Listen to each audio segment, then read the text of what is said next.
Hey, this is Will Middleton from WPCourseGuide.com. In today's video, I'm going to show you a neat call to action that you can create in Gutenberg with the ultimate add-ons from Brainstorm Force.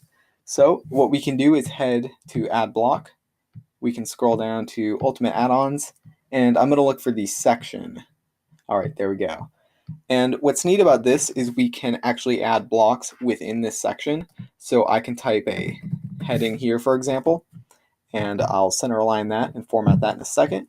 But I can also grab a button if I'm creating a call to action, and I can add that in right here. I can put in the URL and click here, and then I can center align that.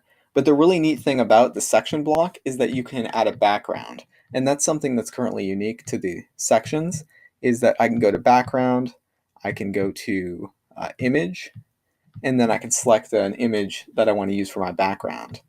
So let's just select that for now. And what I can do is, position the image, do a little bit of attachment if I want it to be fixed on the page, and then some repeat and cover. But the cool thing about this is I can also do an image overlay and set the opacity for the overlay so it doesn't, make the text unreadable. What I'll go through and do here is change the font size here to maybe 30, and then the color settings are looking good.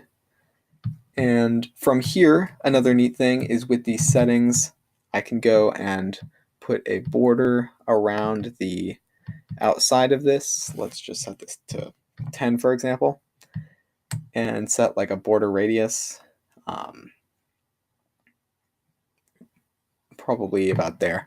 But it's a pretty neat feature to be able to create these kind of custom call to actions in Gutenberg is a pretty new thing to the system.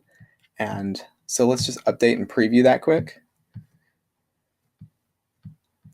I'm not sure if you'll be able to see the full scrolling effect if the page content isn't too long.